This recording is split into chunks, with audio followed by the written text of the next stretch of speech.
मत्ती का सुसमाचार अध्याय 22 वचन 15 से लेकर 22 तक मैं पढ़ रही हूँ, ध्यान देकर सुनो। तब फरीसियों ने जाकर आपस में विचार किया कि उसको किस प्रकार बातों में फंसाए। अतः उन्होंने अपने चेलों को हेरोदियों के साथ उसके पास यह कहने को भेजा, हे गुरु, हम जानते हैं कि तू सच्चा है और परमेश्वर का मार्ग सच्चाई से सिखाता है और किसी की परवाह नहीं करता, क्योंकि तू मनुष्यों का मुँह देखकर बातें नहीं करता। इसलिए हमें बता, तू क्या सोचता है? कैसर को कर देना उचित है कि नहीं? यीशु ने उनकी दुष्टता जानकर कहा, हे कपटियों, मुझे क्यों परखते हो? कर का सिक्का मुझे दिखाओ। तब वे उसके पास एक दिनार ले आए। उसने उनसे पूछा, यह छाप और नाम किसका है? उन्होंने उससे कहा, कैसर का। तब उसने उनसे कहा, जो कैसर का है वह कैसर को, और जो परमेश्वर का है वह परमेश्वर को दो। यह सुनकर उन्होंने अचंभा किया और उसे छोड़कर चले गए। Hallelujah, hallelujah, hallelujah, hallelujah, hallelujah, hallelujah. मेरे प्यारे भाई और बहनों, जब प्रभु यीशु मसीह 2000 साल पहले इंसान के रूप में इस धरती पर था, इज़राइल के गांव-गांव, नगर-नगर वो घूम रहा था, तब वो अपने अद्भुत कामों के साथ साथ स्वर्ग की बातें भी लोगों को सिखाता था। केवल प्रभु चमत्कार या अद्भुत काम ही नहीं करता था, बल्कि उसके साथ साथ परमेश्वर की बातें, परमेश्वर का मार्ग, परमेश्वर की योजनाएं लोगों को सिखाता था। और उस समय ऐसा एक माहौल बन गया था कि प्रभु के पीछे हजारों की संख्या में लोग जाने लगे थे। लिखा गया है कि उसके पास लाए गए हर मरीज को, हर बीमार को प्रभु अच्छा कर देता था और कोई भी विरोधी उसके सामने खड़ा नहीं रह पाता था। प्रभु का सामर्थ्य इतना बड़ा था, प्रभु की ताकत इतनी बड़ी थी, कोई भी दुष्टात्मा या कोई भी बीमारी उसके सामने रुकती नहीं थी। और इसीलिए प्रभु जहाँ कहीं जाता था, लोग उसके पीछे हो लेते थे, सैकड़ों नहीं बल्कि हजारों लोग। और यह देखकर लोगों की जो अधिकारी थे वे सारे जलन से भर गए थे, डाह से भर गए थे, और वो प्रभु को बातों में पकड़ना चाहते थे ताकि कुछ भी करके इसके ऊपर कोई तो इल्ज़ाम लगाया जा सके। दिन रात ये अधिकारी लोग हमेशा इसी सोच में पड़े रहते थे कि हमें इसके ऊपर कोई इल्ज़ाम कैसा लगा सकते हैं, या ये गुनहगार है, ऐसा हम कैसे दुनिया के सामने साबित कर सकते हैं। और इसी कोशिश में वे लगे रहते थे। और तभी की एक घटना अभी हमने पढ़ी है कि जब अधिकारी लोग इस सोच में पड़ गए थे कि इसको बातों में कैसा फंसाया जाए, तब उन्होंने एक योजना बनाई। और इस योजना के तहत उन्होंने कुछ लोगों को यीशु के पास भेजा प्रभु की परीक्षा लेने के लिए, ताकि वो बातों में आकर फंस जाए।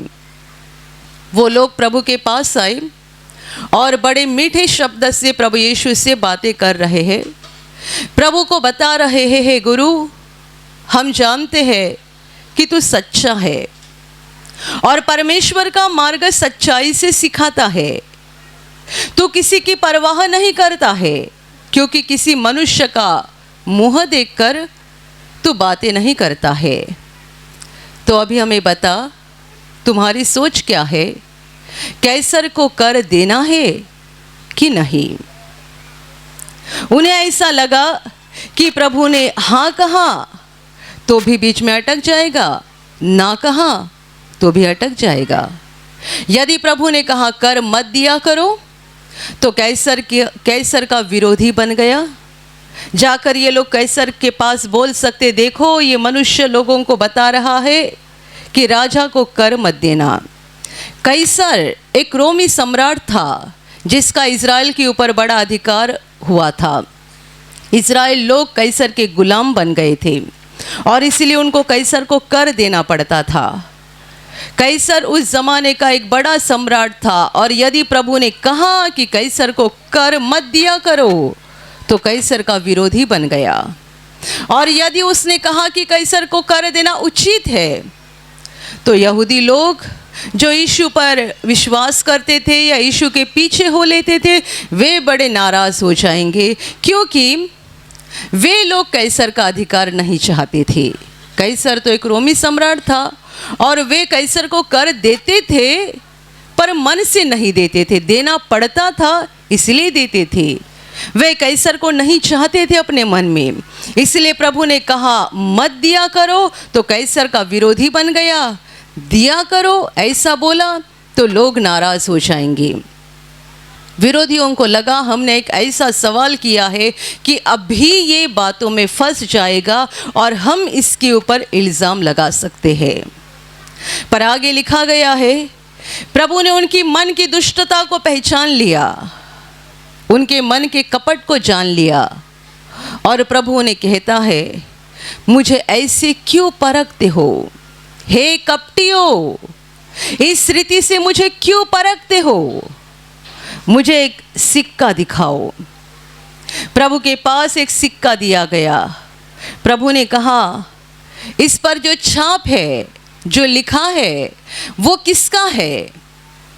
उन्होंने जवाब दिया कैसर का। प्रभु कहता है तो फिर जो कैसर का है वो कैसर को दिया करो और जो परमेश्वर का है वो परमेश्वर को दिया करो। हालेलुया। ऐसा जवाब मिल गया कि ना वे आगे कुछ पूछ सके ना पीछे जा सके। बाइबल कहती है उसके सारे विरोधी लज्जित हो गए, फजीत हो गए और वहाँ से निकल पड़े। Hallelujah, hallelujah, hallelujah. कैसर को कर देना उचित है या नहीं?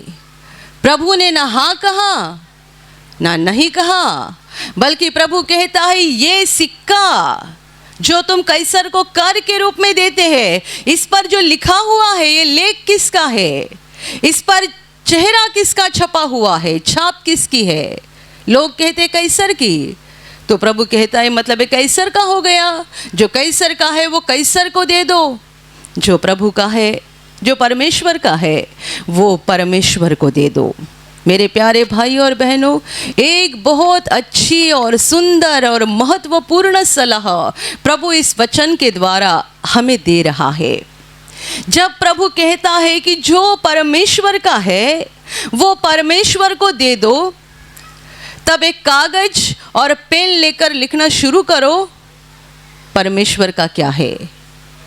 आप लिखते जाओगे, आपका हाथ रुकेगा नहीं।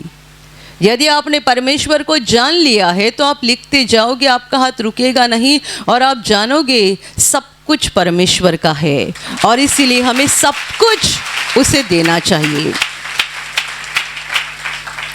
प्रभु यीशु को पूछा गया सबसे बड़ी आज्ञा कौन सी है? प्रभु ने कहा तू अपने परमेश्वर से, अपने सारे मन से, अपने सारे हृदय से, अपनी सारी बुद्धि से और अपनी सारी शक्ति से प्रेम रखो और जैसे खुद पर वैसे अपने पड़ोसी से भी प्रेम करो। महत्वपूर्ण आज्ञा, बड़ी आज्ञा।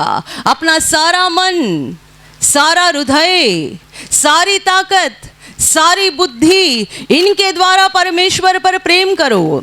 और यहाँ इस वचन में प्रभु यीशु बता रहा है जो कैसर का है वो कैसर को दिया करो, जो परमेश्वर का है वो परमेश्वर को दिया करो। वे विरोधी इस सोच में थे कि प्रभु ऐसा कुछ जवाब देगा जिसके बाद हमें उसके ऊपर एक बड़ा इल्ज़ाम लगाने मिलेगा कि ये राजा की बात को मानता नहीं है, हमारे अधिकारियों की बातों को मानता नहीं है। मेरे प्यारे भाइयों और बहनों, बाइबल में कहीं नहीं लिखा गया है कि हमें राजा या अधिकारी की बातों को मानना नहीं चाहिए। हाँ, बस इसमें एक ही बात है, जब हमारे अधिकारी यदि हमें परमेश्वर की आज्ञा के खिलाफ हमें कुछ करने के लिए बोलते हैं तो हम नहीं सुन सकते हैं, क्योंकि हमें सबसे पहले परमेश्वर की बात को मानना है। पर परमेश्वर की बात को छोड़ और कोई भी अधिकारी या हमारे राजा हमें जो भी करने के लिए या हमें करने के लिए बोलते हैं या उस हिसाब से चलने के लिए बोलते हैं, हमें वैसा करना चाहिए, ऐसी बाइबल हमें सीख देती है। रोमियो की पत्री में पौलुस ने ऐसा लिखा है, हर किसी को अपना अपना हक दिया करो, महसूल जिसे देना है उसे महसूल दिया करो, जिसे कर देना है उसे कर दिया करो, जिसे सम्मान देना है उसे सम्मान दिया करो, और जिसका डर रखना है उसका डर रखा करो। हर किसी को अपना अपना हक दिया करो। Hallelujah, hallelujah.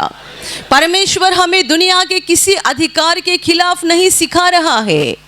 ये लोग इस सोच में थे, प्रभु बताएगा कैसर को कर मत दिया करो तो एक बड़ा गुनहगार बन जाएगा, प्रभु एक बड़ा गुनहगार बन जाएगा। पर प्रभु का जवाब ही ऐसा उनको मिल गया कि फजीत होकर, लज्जित होकर वहां से उनको निकलना पड़ा। Hallelujah, hallelujah. जो कैसर का है वो कैसर को दे दो, जो परमेश्वर का है वो परमेश्वर को दे दो। मेरे प्यारे भाइयों और बहनों, हमारे ज़िंदगी में बहुत सारे लोगों के एहसान हमारे ऊपर होते हैं, बहुत सारे लोगों के। और दुनिया के किसी भी कोने में जाए और लोगों को पूछा जाए कि आपके जीवन के ऊपर सबसे बड़ा एहसान किसका है, तो ज़्यादातर लोग जवाब देते हैं, मेरी माँ का एहसान बड़ा एहसान है। इसलिए थोड़ी सी चोट लगती है तो पहले मुंह से माँ ऐसा ही शब्द निकलता है। कोई मम्मी बोलते हैं, कोई माँ बोलते हैं, कोई मराठी में आई बोलते हैं। जो जिस शब्द से हम अपनी माँ को पुकारते हैं, संकट के समय या थोड़ी सी चोट भी लगती है, वही शब्द हमारे मुंह से निकलता है, क्योंकि यही बात हमारे दिल में बैठी है कि हमारी ज़िंदगी पर सबसे बड़ा एहसान किसका है, तो मेरी माँ का है। और फिर आगे जाकर पिताजी का, क्योंकि पिताजी भी खाऊ लाया करते थे ना जब छोटे थे, तो पिताजी का भी एहसान थोड़ा थोड़ा बताना पड़ता है। और आगे जाकर भाई का, बहन का, और फिर रिश्तेदार, फिर दोस्त, फिर जिसने नौकरी लगाई, जिसने घर देने के लिए मेहनत किया, या और कितने सारे लोग जिसने कर्जा दिया। बहुत सारे लोग हमारी ज़िंदगी में होते हैं जिनके एहसान हमारे ऊपर होते हैं। पर यदि कोई मनुष्य को पूछा जाए तुम्हारी ज़िंदगी पर सबसे बड़ा एहसान किसका है, और यदि वो बोले कि मेरी ज़िंदगी पर सबसे बड़ा एहसान उस महान परमेश्वर का है,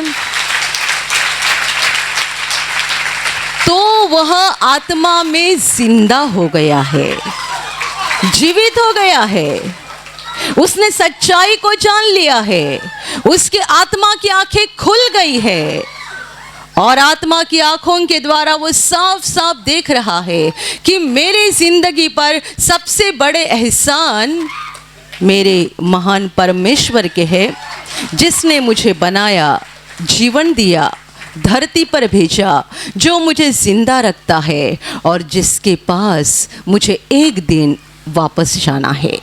hallelujah, hallelujah, hallelujah, hallelujah, hallelujah.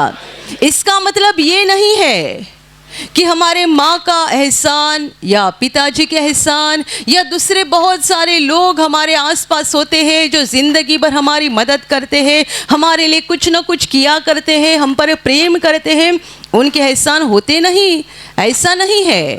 परमेश्वर उनके द्वारा हमारे ऊपर एहसान करता है, उनके द्वारा। कोई बेटा अनाथ होता है, माँ भी मर जाती है, पिताजी भी मर जाते हैं, उसको पालने वाला कौन होता है? कभी कभी कोई पड़ोसी होता है, कभी मामा होता है, कभी चाचा होता है, और कभी मामा या चाचा या मामा मौसी उसको नहीं पालते हैं। तो ऐसा ही कोई व्यक्ति खड़ा हो जाता है जो उसका पालन पोषण करता है, उसको संभालता है। उस व्यक्ति का एहसान बड़ा है, पर उस व्यक्ति के दिल में इस बच्चे के लिए प्रेम किसने डाला? परमेश्वर ने। हालेलुया। परमेश्वर प्रेम का स्रोत है, मूल है। वो ही मनुष्यों के दिल में प्रेम भाव डालता है। परमेश्वर ने उस मनुष्य के दिल में प्रेम डाला कि ये अनाथ बच्चा है, उसका कोई नहीं है, कोई उसको संभाल नहीं रहा है, तो तुम्हें उसको संभालना जरूरी है। और यदि वो मनुष्य इस पर अपना प्रेम भाव दिखाता है और एक अनाथ बच्चे को संभालता है, तो इस बेटे के ऊपर इस मनुष्य के बड़े एहसान है, तो भी सबसे बड़े एहसान परमेश्वर के है, क्योंकि परमेश्वर ने उस मनुष्य के दिल में इस बच्चे के लिए प्रेम डाला था। Hallelujah, hallelujah, hallelujah. हमारे माँ बाप, भाई बहनें और हमारे जीवन के आसपास के बहुत सारे लोग जो हम पर प्रेम करते हैं या हमारे ऊपर बड़े एहसान करते हैं, उनके बारे में हमें हमारा फर्ज निभाना ही चाहिए। परमेश्वर ऐसा नहीं कहता है कि सब कुछ मुझे दिया करो, ना माँ को देखो, ना पिताजी को देखो, ना भाई बहन की परवाह करो, ना आप पर जिन लोगों ने प्रेम किया है उनकी परवाह करो। नहीं नहीं नहीं, बाइबल में साफ लिखा है कि तुम धन्यवादी बने रहो। जिन्होंने हम पर एहसान किए हैं, जिनका हमारे जीवन के ऊपर एहसान है, उन सबों के प्रति हमें धन्यवादी होना चाहिए, और उनका हर एक का जो भी हक है वो हमें उसको देना चाहिए। यदि हम भारत के लोग हैं तो भारत के सरकार के प्रति हमारा जो फर्ज है वो हमें निभाना चाहिए। सरकार का जो हक है वो हमें उसको देना चाहिए। बाइबल कहीं नहीं सिखाती है कि कर मत दिया करो या महसूल मत दिया करो, बल्कि बाइबल कहती है हर किसी का अपना अपना जो हक है वो उसको दिया करो। सरकार का जो हक है वो उसको दिया करो। उसे कर देना है कर दे दो, जिसको महसूल देना है उसे महसूल दे दो। तुम्हारी माँ के प्रति, तुम्हारे पिताजी के प्रति तुम्हारा जो फर्ज है वो भी तुम्हें निभाना चाहिए। जो पिताजी को देना चाहिए वो उसे भी दे दो, जो माँ को देना चाहिए वो माँ को दे दो, जो भाई बहनों को देना चाहिए वो उनको दे दो। और तुम्हारे जिंदगी पर जितने सारे लोगों ने एहसान किए हैं, उन्हें जो जो भी देना ज़रूरी बात है, सम्मान देना हो या आदर देना हो या उनके प्रति जो भी देना ज़रूरी है, वो सारी बातें देते जाओ, क्योंकि ये परमेश्वर की आज्ञा है। Hallelujah, hallelujah, hallelujah. प्रभु यीशु ने एक जगह पर ऐसा भी यहूदी लोगों को साफ साफ कहा था कि तुम अपने माँ बाप का सम्मान करना, ऐसी तुम्हें आज्ञा मिल गई है, तो भी तुम लोग अपनी माँ बाप पर प्रेम नहीं करते हो, उनका सम्मान नहीं करते हो, उन्हें संभालते नहीं हो, और कहते हो कि माँ बाप को जो भी देना चाहिए था वो हमने परमेश्वर को दान कर दिया है, तो अभी हमें माँ बाप को देने की ज़रूरत नहीं है। माँ बाप को जो भी देना था वो हमने परमेश्वर को दान कर दिया है, तो अभी हमें माँ बाप को देना ज़रूरी नहीं है। प्रभु कहता है ऐसा बोलकर तुम परमेश्वर की आज्ञा को तोड़ डालते हो। परमेश्वर ने कहीं ऐसा नहीं कहा कि माँ बाप को मत दे दो और परमेश्वर को दान कर दो। हर किसी को उनका उनका हक देना चाहिए। माँ का एहसान आपके ऊपर है तो माँ के लिए आपको जो करना चाहिए वो आप कर दीजिएगा। पिताजी के एहसान आपके ऊपर है तो पिताजी के लिए आपको जो भी करना है वो आपको करना ही चाहिए। परमेश्वर इसके खिलाफ नहीं है, बल्कि परमेश्वर की आज्ञा ही ऐसी है कि हर किसी को हमें जो भी देना ज़रूरी है वो देना चाहिए। और उसके ऊपर इस बात को याद रखिएगा, जो परमेश्वर का है वो हमें परमेश्वर को देना है। और परमेश्वर का क्या है? हमारे पास जो भी है सब कुछ परमेश्वर का है। Hallelujah, hallelujah. Hallelujah, hallelujah. Bharat के एक मशहूर प्रभु के सेवक है, उन्होंने अपनी ज़िंदगी की एक सच्ची घटना बताई है। जब वे प्रभु का काम नहीं किया करते थे तब उनका जीवन पाप की गंदगी से भरा हुआ था। उस समय उनको चोरी करने की भी आदत थी। एक बार वे अपने दोस्त के दुकान में गए थे। उनके दोस्त का कुछ तो ऐसा स्टेशनरी का दुकान था और दोस्त के दुकान में जब वे थे तभी जब उसके दोस्त का ध्यान नहीं था, इसने उनके दुकान से एक महंगा पेन चुरा लिया और अपने जेब में डाल दिया।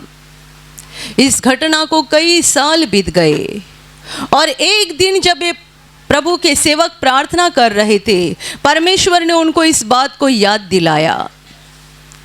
जब उन्होंने चोरी किया था उनका जीवन अलग था, जब प्रभु उनको याद दिला रहा है अभी इनका जीवन अलग है। अभी ये प्रभु की सेवा कर रहे थे, एक अच्छे पैस्टर बन गए थे, कितने सारे लोगों को सुसमाचार सुना रहे थे और प्रार्थना करने के लिए जब बैठे प्रभु ने कहा, तुझे याद है तूने एक बार ऐसा किया था। वो प्रभु के दास कहते हैं, प्रभु ने जब मुझे बताया तुरंत मेरे सामने वो सारा पिक्चर खड़ा हो गया कि मैं कैसे उसके दुकान पे गया था और कैसे मैंने उसके दुकान में से उस महंगे पेन को चुरा कर अपने जेब में डाल दिया था। प्रभु कहता है, अभी जाओ उसके पास माफ़ी मांगो और पेन का पैसा उसको लौटा दो। प्रभु के दास कहते, नहीं नहीं नहीं, ये मुझसे नहीं होगा। अभी मैं तो एक अच्छा पैस्टर हूँ, कितने सारे लोग मुझे जानते हैं और मेरा दोस्त भी जानता है कि मैं एक अच्छा प्रभु का दास हूँ, तो मैं उसे जाकर कैसे बोलूँ कि मैंने चोरी किया था? वो मेरे बारे में क्या सोचेगा। इसके विपरीत मैं ऐसा करूँगा, वो पेन का जितना पैसा था ना उससे कई गुना ज़्यादा पैसा मैं तुम्हारे मंदिर में जाकर दान कर दूँगा। प्रभु ने कहा, नहीं चलेगा, नहीं चलेगा। तुम मेरे मंदिर में जाकर पेन का पैसा दान मत किया कर, या 50 का पेन है तो 500 रुपये दान मत किया कर। जो मैंने कहा वही कर। यदि तू मेरा दास है तो मेरी बात को मानना पड़ेगा। जा उस मनुष्य के पास, उसके सामने कबूल कर कि तूने पेन चुराया था और पेन का पैसा लौटा दे, उसके पास माफ़ी मांग। प्रभु के सेवक कहते हैं, बहुत समय तक मैं प्रार्थना में रोया क्योंकि मुझे ये बात हजम ही नहीं हो रही थी कि मैं कैसे जाऊं उसके पास। वो तो मेरा दोस्त है, वो मेरे बारे में सोचेगा क्या? और यदि वो और 10 लोगों को बताएगा तो लोग भी क्या बोलेंगे मेरे बारे में? अभी तो मैं एक अच्छा सभ्य आदमी हूँ, प्रभु का सेवक हूँ। मैं प्रार्थना में बहुत रोया और प्रभु से कहा, प्लीज़ ये काम मुझे मत देना, मैं वहाँ जाकर उसे ये नहीं कहूँगा। पर प्रभु मानने को तैयार नहीं था। पवित्र आत्मा कहता था, तुझे करना पड़ेगा, उसके पास जाना पड़ेगा, तो उससे 10 गुना पैसा मेरे मंदिर में लाकर दान करेगा, उसे मैं नहीं ग्रहण करूँगा। और अंत में उन्होंने मान लिया। वे गए उस मनुष्य के पास, उसके पास माफ़ी मांगी। उस मनुष्य को बड़ा अचंभा लगा कि ये तो प्रभु के दास है, सभ्य व्यक्ति है और मेरे दुकान से पेन चुरा कर लेकर गए थे। तो भी उन्होंने बड़ी नम्रता से अपने पाप को कबूल किया, माफ़ी मांगी और उनको पेन का पैसा लौटा दिया। दोबारा आकर प्रार्थना करने लगे, प्रभु को कहा, मैंने काम कर दिया, जो तूने बताया था वो मैंने कर दिया। वो कहते हैं, जैसे ही मैं प्रभु के सामने आया, ऐसा बड़ा पवित्र आत्मा का अभिषेक हो गया, ऐसा बड़ा अभिषेक हो गया कि प्रभु ने मुझे बड़े पैमाने में पवित्र आत्मा से भर दिया। इसका मतलब प्रभु ने कहा, मैं खुश हो गया, तेरे काम से मैं खुश हो गया। 50 रुपए का पेन रहेगा, 500 रुपए जाकर मंदिर में दान करेगा। परमेश्वर कहता है, मैं उसे ग्रहण नहीं करूँगा। पर जाकर जब उसने गुनाह कबूल किया, कितने साल पहले हुई घटना थी, तो भी जाकर कबूल किया, पैसा वापस कर दिया, माफ़ी मांगी और आकर प्रभु के सामने बैठे। प्रभु ने पवित्र आत्मा से भर दिया, इस बात का चिन्ह दिया कि मैं इस बात पर खुश हो गया हूँ कि तूने मेरी आज्ञा का पालन कर दिया। Hallelujah, hallelujah, hallelujah, hallelujah. यहूदी लोगों को प्रभु कहता है कि तुम माँ बाप को जो देना चाहिए वो तुमने मंदिर में जाकर दान कर दिया, ऐसा बोलते हो, और माँ बाप की देखभाल नहीं करते हो। ऐसा करके तुम परमेश्वर के नियम को तोड़ डालते हो। परमेश्वर हमें ऐसा नहीं करने के लिए बोलता है। हमारे जीवन के ऊपर जिन जिन लोगों के एहसान है, उपकार है, उन सारे लोगों के प्रति हमें धन्यवादी रहना चाहिए, और सबसे बड़े धन्यवादी होना चाहिए परमेश्वर के प्रति। हमें अपने जीवन के द्वारा, हमारे बर्ताव के द्वारा, हमारे चाल चलन के द्वारा, और हमारा मन, हमारा हृदय, हमारी बुद्धि, हमारी शक्ति, इन सबों के द्वारा हमें परमेश्वर पर प्रेम करना चाहिए, क्योंकि ये भी प्रभु की आज्ञा है। जो परमेश्वर का है वो परमेश्वर को दिया करो। Hallelujah, hallelujah, hallelujah. हमारे पास जो भी है सब परमेश्वर का है, जो भी है वो सब परमेश्वर का है।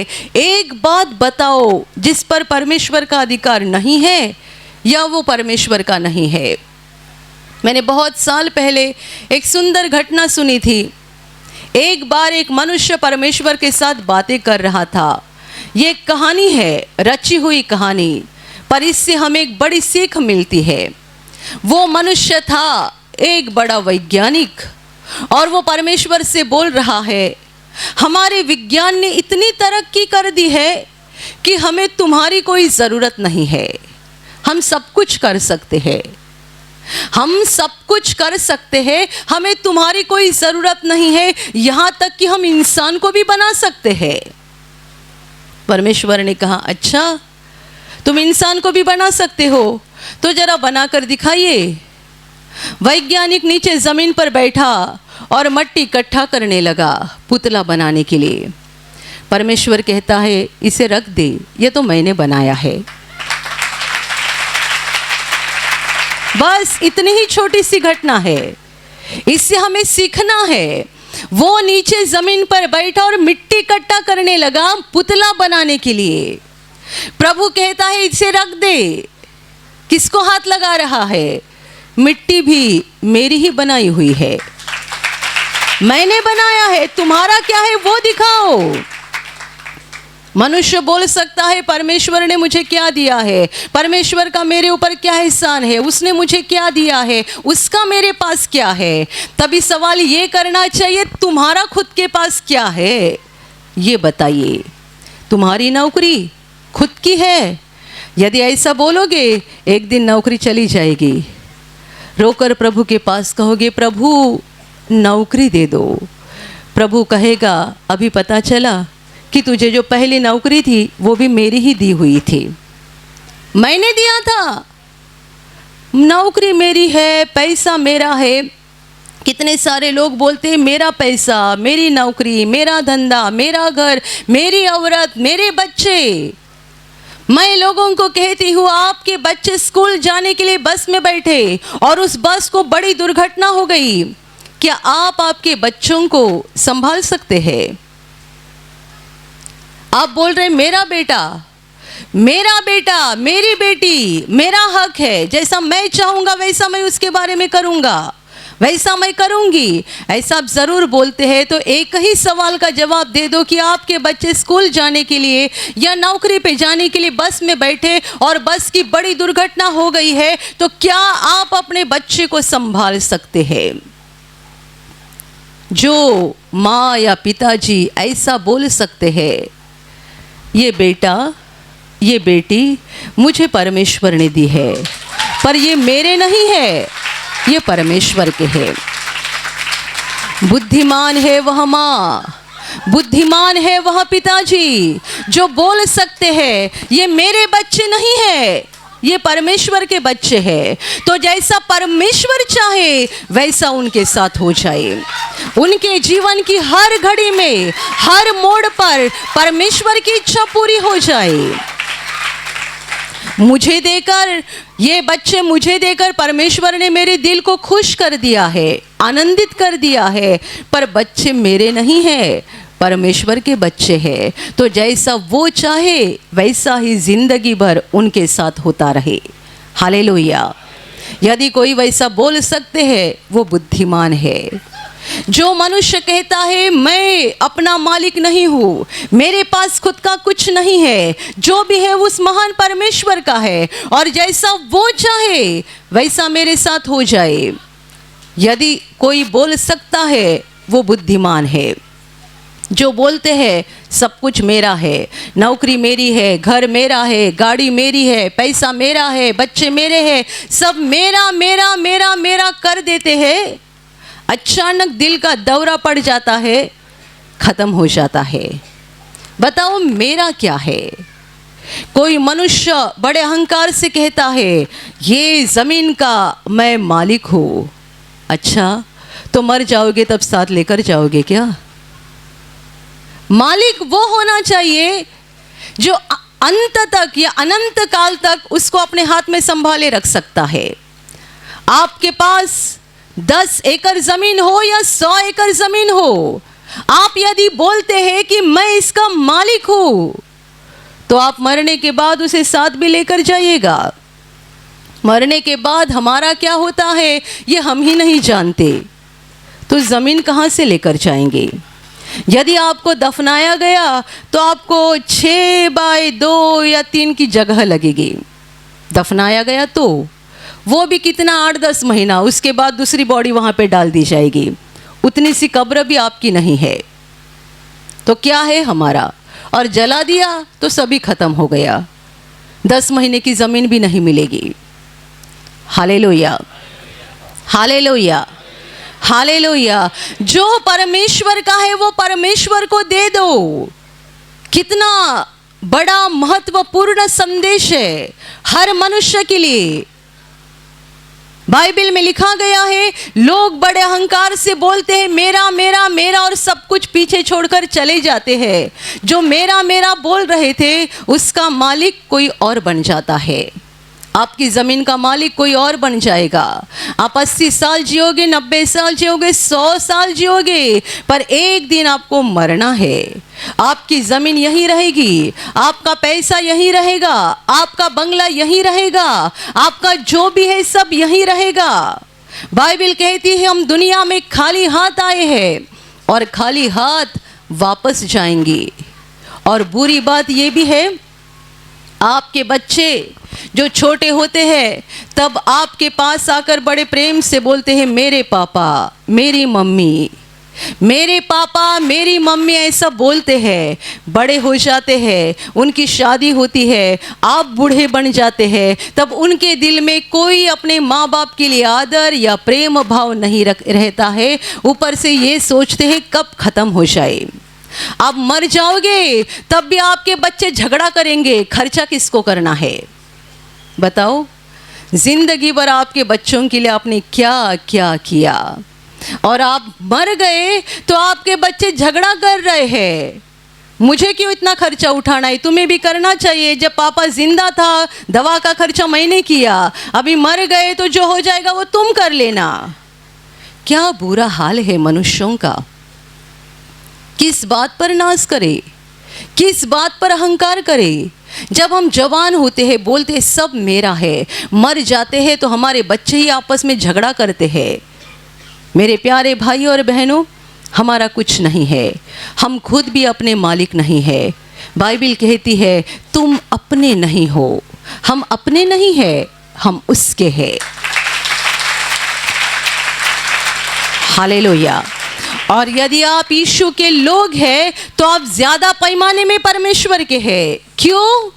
क्योंकि हम उसके हैं, इसलिए कि उसने हमें बनाया, जीवन दिया, धरती पर भेजा, और हमारे पास जो है वो सब उसका है।